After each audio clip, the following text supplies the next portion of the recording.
Hey guys, Case from Top Branch. Things to consider when you're cutting a tree.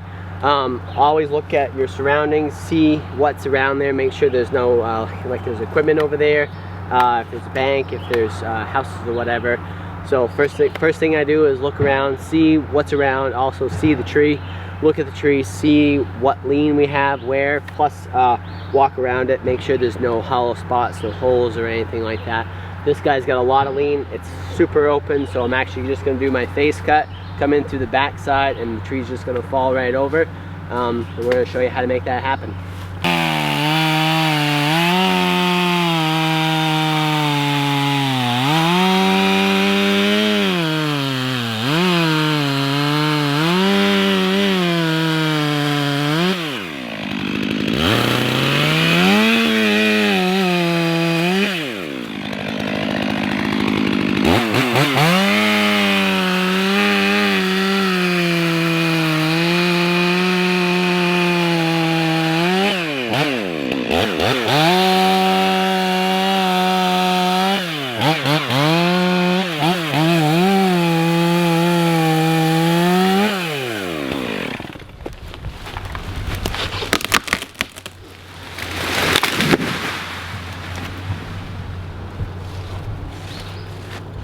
Always clear your landing spot. This guy's pretty straight up and down. I'm gonna put a wedge in it just to make my life a little easier.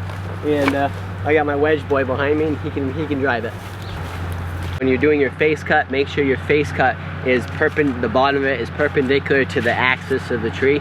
That way it's using the whole entire strength of each of the fiber. As soon as it's tipped one way or the other way in relationship to the axis of the tree, there's shear forces and it causes the tree to be able to rip much easier. Sometimes you're going to do that in different scenarios, but most of the time have them always perpendicular to the tree. That way the fibers are strong and they work for you, not against you. Now we're going to show you how to do that.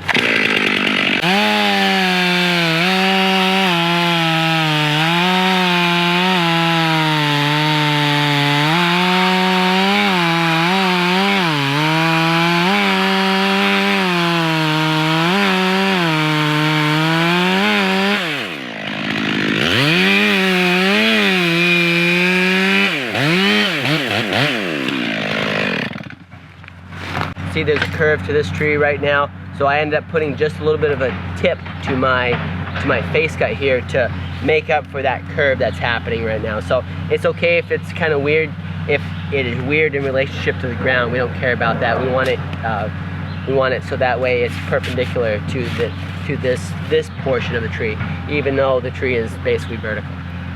So I'm gonna bore into it, put a wedge into it, knock it over. I'm gonna be on the uphill side of the tree, so it's easier for me to bore into it.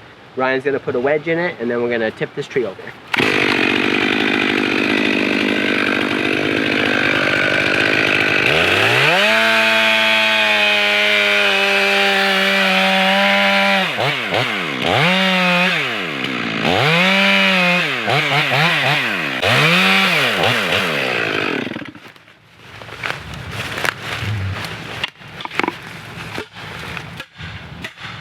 Yep.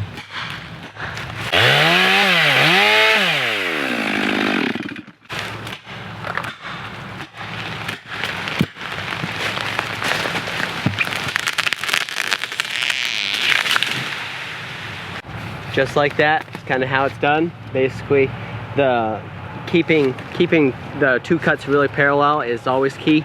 There can be some slight variance in the back cut as well, but just if you don't do too drastic or anything like that, if you cut above or below, there's going to be different scenarios where you're going to do each of those, so that way the tree will be either on one side of the stump or the other side, but we'll talk about that in the next video.